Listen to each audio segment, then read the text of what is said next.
John, thanks very much for deciding to speak with me. It's really great. It's good to have something to do.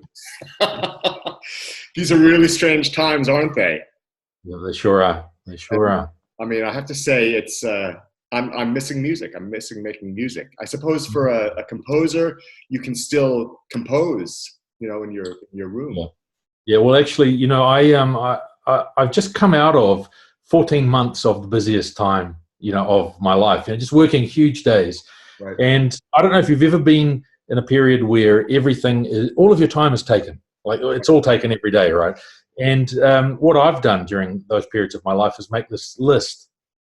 And the list is called "What I'm going to Do If I Get My Life Back."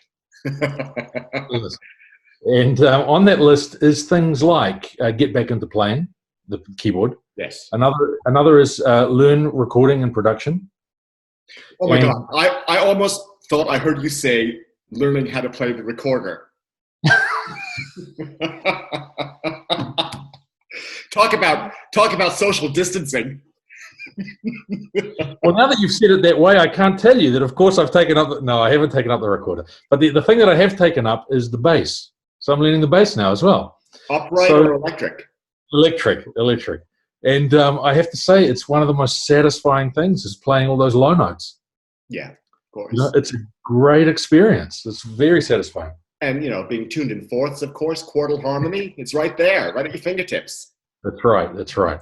So yeah, I am actually having a pretty amazing time because there's this list of things that I've wanted to do for so long, like certain things of reading or exploring certain, there's an amazing website called The Edge, which has all of the great thinkers of the world talking on video and writing. It's a really, really special thing. And I've always got this parked saying when I have time, I'm going to go and read all those essays or watch those videos. And now I've started doing that. So I'm actually, I'm not happy about what's happening in the world, but I am really embracing the change of pace for myself. Now, it seems you were sort of an early casualty of COVID-19 in that you were stopped in Dubai or something on your way to a No Man's Land performance. Tell us about that. Sure. So I wasn't actually stopped, but I left New Zealand to go to Greece for No Man's Land in Athens, which was actually a really big deal for me. To have such a big show internationally presented at the premier venue of the whole of the country of Greece, right? So a really amazing place. And in Dubai, I got the email that it was cancelled, and I was on my way.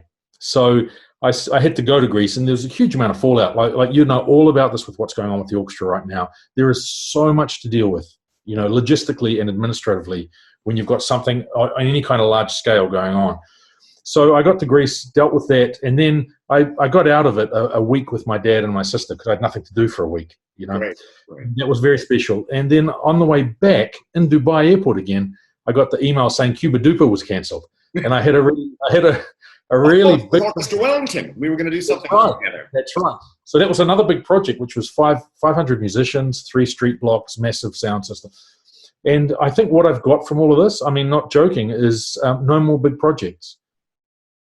The biggest thing that I'll do is work with an orchestra, which is big in itself, but I mean not to take on these massive epic things. And the reason is, more than anything, if they are cancelled, like these ones are, it's actually literally thousands of hours of life. Of course. That doesn't manifest. That's right, and so many other people working with you as well, because these things, it's almost as if you have an atelier or something of workers working with you. Yeah, that's right. And so the feeling that one is letting down a lot of people is also for me, it's a very strong thing. I imagine the work that you made for Cuba Duper, we're going to do it. I mean, next year. So look, I am extraordinarily excited to have you on board with Orchestra Wellington. We've had a long relationship together. In Christchurch, we did a lot of your work, and in fact, we've done quite a bit of your work so far in Orchestra Wellington. As you know, I think absolute world of you. I think you're an extraordinary composer with a unique voice in world art. Thank you. And we did think about how to do a composer in residence right. Now, look, I'm very, very proud of what Orchestra Wellington's done over the past decade, having two, sometimes three composers in residence running concurrently. I think we've had some wonderful works that have come out of this. But one of the aspects that hasn't been so fulfilling for me is the fact that at the end of the season, they go. We still have a relationship with them, but there's not this opportunity to create an even more close bond with the musicians, but most importantly with the audience. So having you for 3 seasons, or even more, let's see how it goes. You may hate me. I mean, you might hate me already, I don't know. But by the end. But anyway, this idea of actually letting a relationship, artistic relationship and personal one, grow over time, I think is a really healthy thing. Yeah. I totally agree with that. And the other thing what's exciting for me there's a lot of things exciting about the residency. First and foremost are the performances coming up. I mean, I'm so excited about those. And maybe we can talk about those a bit later. But the thing is, what I'm very excited about, basically on behalf of your audience, is that the idea of engaging with a composer, especially one that's really active, like I'm really active as a composer, I have so many things happening, is that over time, there's an opportunity to kind of, I think, get inside a little bit, the actual creative process, like, the bringing into the world of new work and having it manifest to be born, in public. Yeah. That's quite a thing to get into. It's like when they hear filmmakers talking about the creation of film and what goes into that, it's usually mind-blowing, when you go into that space and the practitioners of the art are able to articulate in a way that you can feel and you can comprehend. So I'm kind of hoping that that's part of our journey with the residency, is that, like, you and I, we get on so well, and we're really good. I think in the past, we've been really great at speaking in public together as well. Yeah. And so I'm really looking forward to that, really looking forward to sharing in front of the Orchestra Wellington audience the kind of process, not just of preparing for performance and delivering these experiences, but also like what goes into creating the work itself, which is quite hard to come by. Absolutely. Well, yeah. I mean, for me, it's one of the most beautiful things about what's happening here in Orchestra Wellington is the fact that we fully subscribe to this idea of this sort of trilogy of different forces that create a musical performance. There's, of course, the creator, which is you, the performers, us, but then in some ways, most importantly, it's the people that interpret the work, and that is the listeners. And look, I still pinch myself with the numbers that we get. And, when you start joining me for pre-concert talks and hopefully other talks as well, because you're such a fascinating guy, you'll be speaking to 500 people at a time. It's absolutely extraordinary. And I just can't wait to see what happens over the next 3 years in terms of just underlining this relationship, strengthening this relationship that exists between us, but also with the audience and you and with performers. It's absolutely. It's a bit of an experiment, but I'm really positive about the idea. Yeah, well, me too. I mean, one of the things I'm really looking forward to, we've talked about it, and I mean, we were getting close to delivering one of these things, and maybe we will later in the year. It's separate from performance, from concerts, is to engage with, audience around other people's work and to break it down, but with the orchestra there, like we talked about Avo Piet, right? I'm very excited about doing that. And the idea, it's a kind of thing that I wish I had access to just in my own life, even now, is to turn up to the sharing of a work live, especially on an orchestral level, and to have somebody there or several people who can, in a meaningful way, unpack the work, not do an analysis of it, but sort of talk about what's incredible about this work and maybe how to listen to it and hear things that would get past you otherwise. Yeah, so really, enriching the listening experience in a big way. So I'm very excited about doing that. Yeah. Well, and also the fact that this idea, because things like this are done occasionally, but the idea of having a great composer speaking and unpacking the work of another great composer, to me, is a really unique kind of experience, really. I mean, you know, just off the top of my head, I can only think of someone like Pierre Boulez, who was doing this with the BBC and way back in the day. Yeah. And you know about John Cage's early life, right? When he was knocking on doors selling seminars on contemporary music to housewives in suburban America. Do you know about this? No, it sounds like performance art to me. And they would subscribe, and he would turn up, and there would be a whole living room full of, you know, back then American housewives, and he would talk to them about the music of Boulez and Stockhausen, and I mean, what an incredible concept that is. It is amazing. Look at, you know, I mean, I'm not advocating Cage with Tupperware or anything, but you know, in terms of, you know, what we're doing in our small way in Orchestra Wellington, the fact that we have 2,000 plus. I mean, so for instance, last night we were meant to have our opening night's concert. Now, 6 weeks ago, we had already sold 1958. So we were really touching 2,200 last night for our opening night.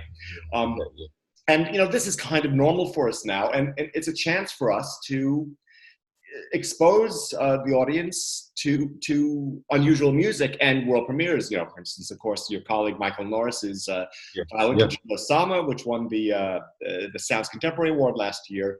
I'm really proud of that. So, I mean, look, you can see I'm pretty excited about you. This. Nice.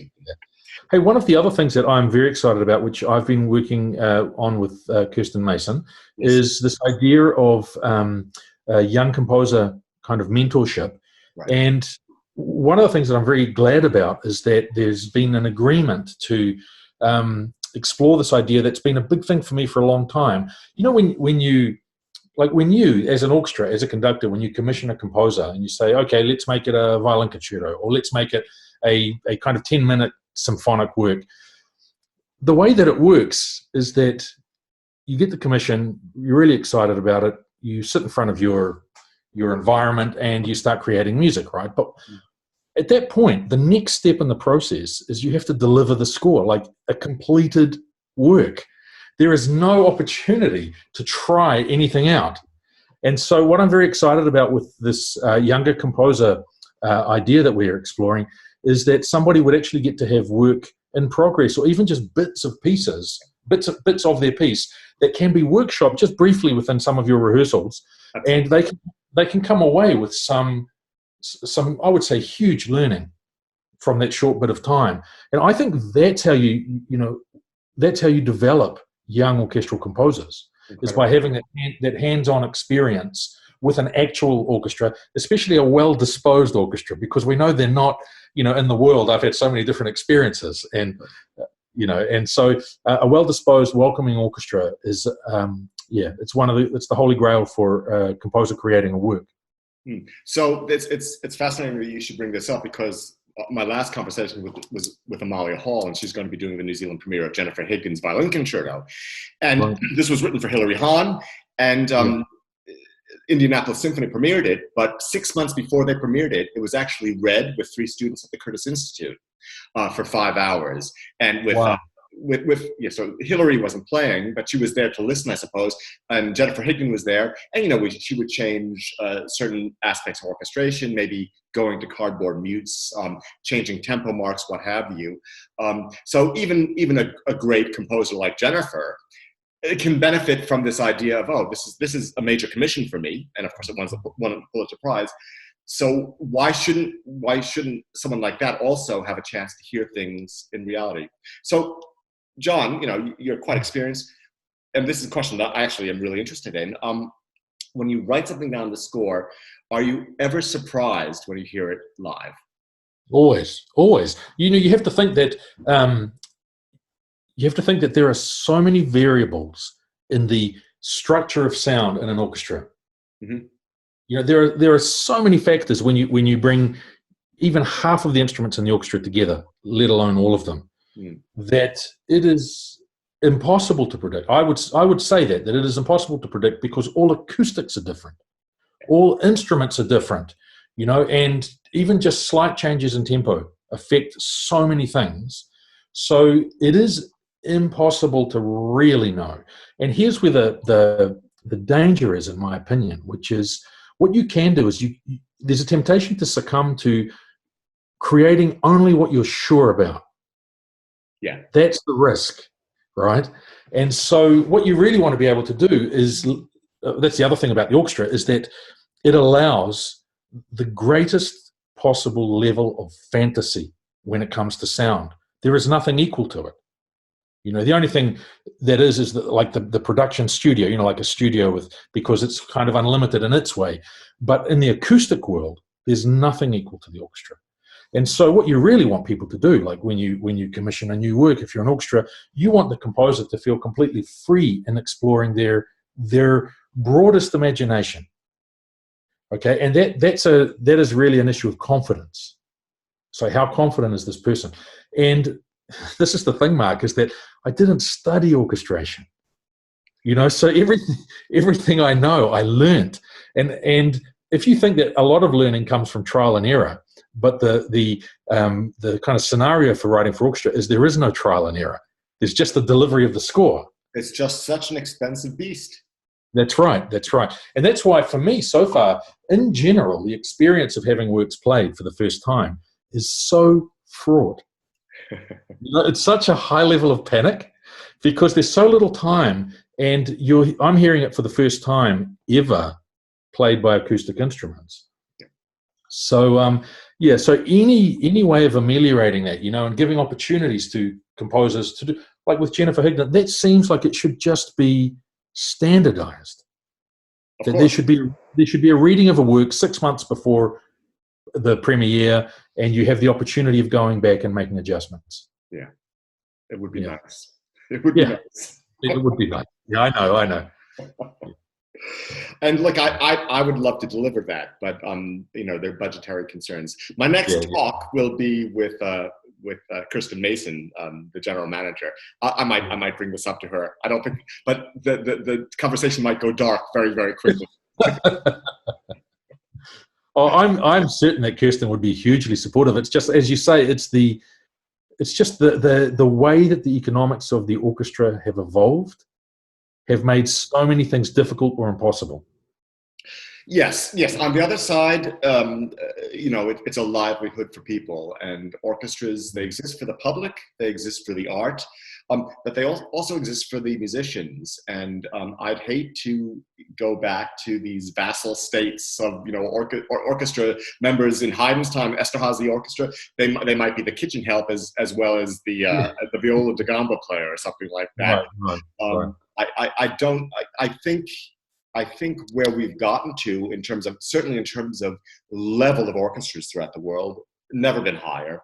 And also, until 4 weeks ago, level of job security has been a chance to achieve a viable sense of a career path in music. And absolutely. I certainly hope that continues after this pandemic. Yeah, me too. But it's certainly something we're all thinking about in the arts. Yeah, absolutely. And it actually, it is quite difficult from my perspective, my career track, to try and imagine what's ahead.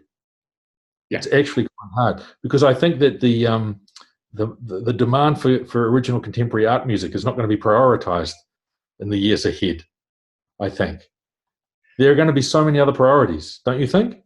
Well, yes. I think, if you're taking a negative view of this, bricks and mortar, healthcare, education, all these things that people talk about. But, I do think about Winston Churchill when the opposition was saying they should do away with the arts. And he said, well, why are we fighting? What are we fighting for? I think culture is really important, and there needs to be a sense of proportion in terms of how a culture develops. What is important in culture? Certainly education, certainly social justice, certainly healthcare for all. Are we listening, Donald Trump? But there is also a sense of, is it the rubbish collection that makes us a society? Or our national parks? Well, all of this stuff does, but in fact, the arts, they do define us to a certain extent. And it's not just the popular arts, it's also things as esoteric as your percussion concerto that we'll be doing next season, Oh, this. Yeah, yeah. Yeah. My least esoteric work, I might add. Leviathan. I love the name. Moby Yeah, Dick, Leviathan. Come on, it's pretty good. Where do you come up with yeah. that name? Oh, the scale of the work. It's Okay. huge. It's epic. Yeah. I'm Epic. very excited. That's a very good word. Epic. Yeah. For me, it is. Speaking of epic, in the next installment of our conversation, John will be speaking about the works that he'll be composing for us over the next 3 seasons. See you there. Thank you very much.